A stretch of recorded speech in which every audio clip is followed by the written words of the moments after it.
Soma's baking and cooking থেকে আমি সোমা বলছি। আজ আপনাদের সাথে শেয়ার করছি শীতের নতুন আলু এবং কড়াইশুঁটি দিয়ে ছানার ডাল। তাহলে চলুন দেখতে থাকি কিভাবে করলাম, কি কি মশলা ব্যবহার করলাম। এখানে 1 লিটার ফুল ফ্যাট মিল্কের ছানা করে নিয়েছি। ওজনে হয়েছে 200 গ্রাম। ছানার কোপ্তা করার সময় সবসময় কিন্তু ফুল ফ্যাট মিল্কের ছানাটা হলেই ভালো হয়, কোপ্তাটা সফট হয়। ছানাটাকে প্রথমে একটুখানি মেখে নিচ্ছি।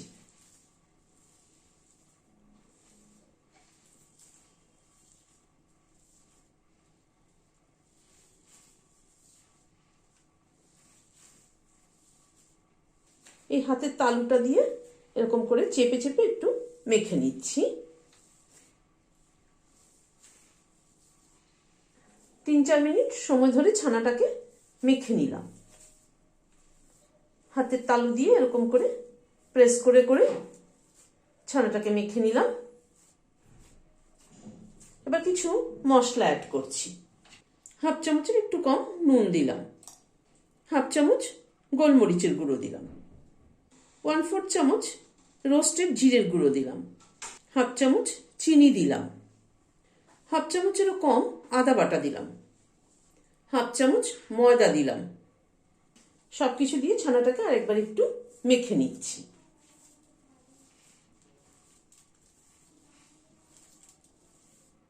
আমি গোলমরিচের গুঁড়ো ব্যবহার করলাম, কেউ চাইলে কিন্তু কাঁচা লঙ্কা বাটাও এখানে দিতে পারেন।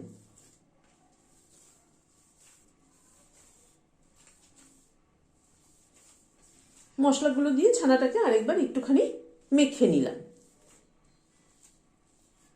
এবার ছানাটা থেকে খানিকটা করে পোর্শন তুলে নিয়ে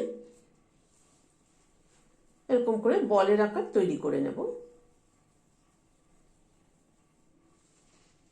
এইভাবে তৈরি করে নেব। ছানার বলগুলোকে তৈরি করে নিলাম। এবার এটাকে একটু সাইডে সরিয়ে রাখছি। এখানে একটা বাটি নিলাম। এখানে 1 চামচ পোস্ত দিলাম। 10-12টা কিশমিশ দিলাম। 8-10টা কাজু দিলাম। এই সবগুলোকে একটা পেস্ট তৈরি করে নিচ্ছি। গ্যাসে একটা কড়াই বসিয়েছি। হোয়াইট অয়েল দিচ্ছি।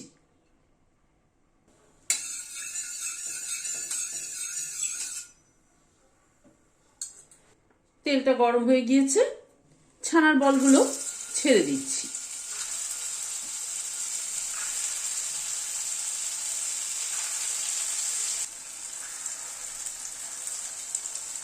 ছানার বলগুলোকে উল্টে পাল্টে একটু লাল করে ভেজে নেব।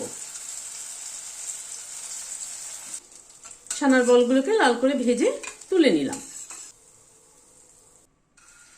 আর বলগুলোকেও দিয়ে দিচ্ছি।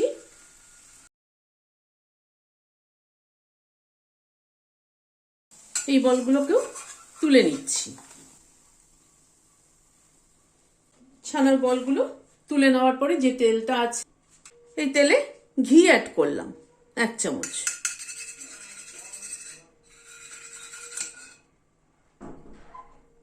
দুটো তেজপাতা দিয়ে দিলাম। একটা দারচিনি, 2টো লবঙ্গ, 2টো এলাচের মাথাটা ফাটিয়ে দিয়ে দিলাম। অল্প একটু জিরে দিয়ে দিলাম, সাদা জিরে। গ্যাসের ফ্লেমটাকে একদম কম করে ফোড়নটাকে একটু ক্র্যাক করিয়ে নিচ্ছি।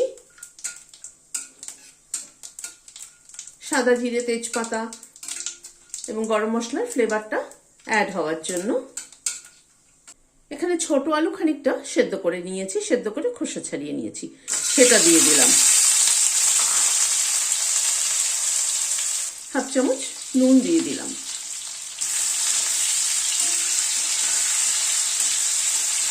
আলুটাকে আগে একটু ভেজে নিচ্ছি। এই শীতের ছোট আলু দিয়ে কিন্তু অনেক কিছু রেসিপি হয়, যাতেই দেন না কেন সেটাই কিন্তু খেতে কিন্তু টেস্ট হয়। অল্প একটু হলুদও দিয়ে দিলাম। যে আলুগুলো একটু বড় ছিল সেগুলোকে মাঝখান থেকে অর্ধেক করে দিয়েছি।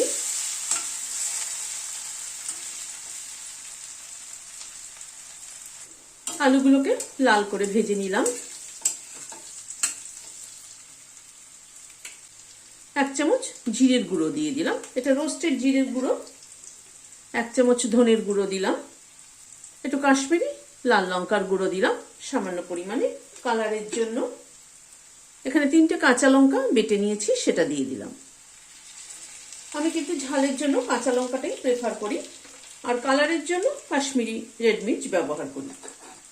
অল্প একটু হলুদ দিলাম, অল্প একটু গরম জল অ্যাড করে দিচ্ছি গুঁড়ো মশলাগুলো কষানোর জন্য।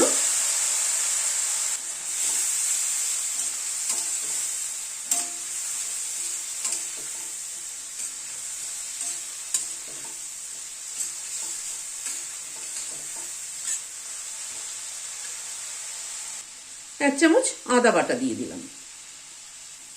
গ্যাসের ফ্লেমটাকে মিডিয়ামে রেখে মশলাটাকে ধীরে ধীরে কষিয়ে নেব।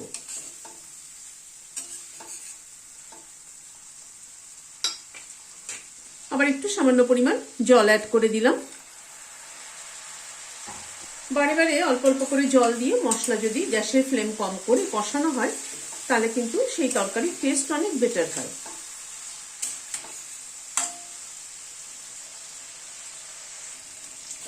মিনিট 2 সময় ধরে মশলাটাকে কষিয়ে নিলাম। এবার কাজু, পোস্ত আর কিশমিশ যেটা রেখেছিলাম মশলা, সেটাকে পেস্ট করে নিয়েছি, সেটা দিয়ে দিলাম।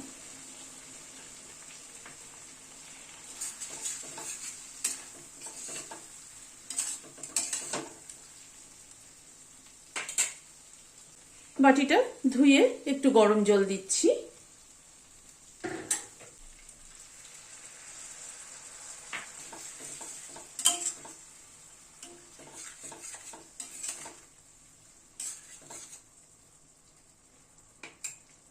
খানিকটা কড়াইশুঁটি দিয়ে দিলাম। এই শীতের সিজনে কিন্তু এই ছোট আলু, কড়াইশুঁটি এগুলো দিয়ে কিন্তু যা জিনিসই দিন না কেন সেটার কিন্তু টেস্ট কিন্তু অনেক বেড়ে যায়।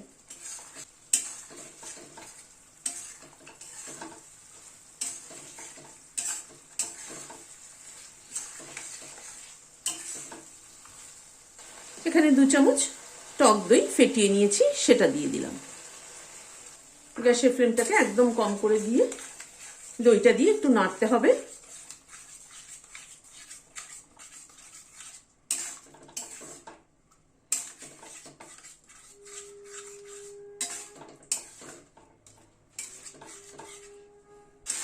মশলাটাকে 3-4 মিনিট সময় ধরে কষিয়ে নিলাম। আলু ভাজার সময় নুন দিয়েছিলাম 1/2 চামচ, আমার মনে হচ্ছে আর একটু লাগবে, আমি আরেকটু নুন দিয়ে দিচ্ছি।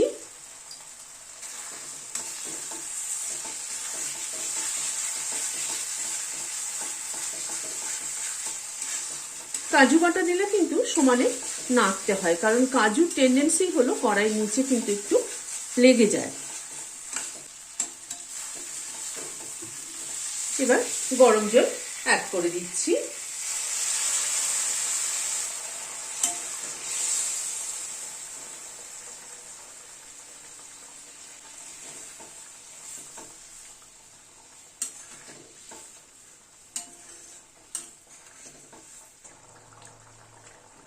ঝোলটা একটু ফুটে উঠুক। ঝোলটা মিনিট 2 মতো ফুটে উঠলো। কিশমিশ বাটা আছে তাই সামান্য পরিমাণ একটু চিনি দিচ্ছি, কারণ কিশমিশের একটা মিষ্টতা আছে। আর ছানার ডালটা একটুখানি কিন্তু নুন মিষ্টির ব্যালেন্সটা যদি ঠিক না হয় তাহলে কিন্তু খেতে ভালো লাগে না। এবার বলগুলো দিয়ে দিচ্ছি, ছানার বলগুলো অ্যাড করে দিলাম। দিয়ে কিন্তু আর ফোটাবো না, তাহলে ছানার বল কিন্তু গলে যাবে। একটু গরম মশলার গুঁড়ো ছড়িয়ে দিচ্ছি। গ্যাসের ফ্লেমটাকে বন্ধ করে দিলাম। গরম মশলার গুঁড়োটা একটু মিশিয়ে দিই, ঢেকে দিচ্ছি স্ট্যান্ডিং টাইম 5 মিনিট। আমি আর পরে ঘি অ্যাড করলাম না, কারণ যেহেতু প্রথমে ঘি দিয়ে মশলাটা কষিয়েছি, তেলের সাথে ঘি অ্যাড করে দিয়েছিলাম, সেই জন্য পরে আর ঘি অ্যাড করলাম না। যদি কেউ চান পরেও কিন্তু ঘি একটু দিতে পারেন। ভাত, রুটি, পরোটা সবকিছুর সাথেই কিন্তু এই ছানার ডালনাটা ভীষণ ভালো যায়। পোলাও, ফ্রাইড রাইসের সাথেও খুব ভালো যাবে। কিন্তু আপনাদের কেমন লাগলো আমাকে জানাবেন। ভালো লাগলে একটা লাইক এবং সাবস্ক্রাইব করার অনুরোধ রইল। আজ তাহলে এখানে শেষ করছি। নমস্কার।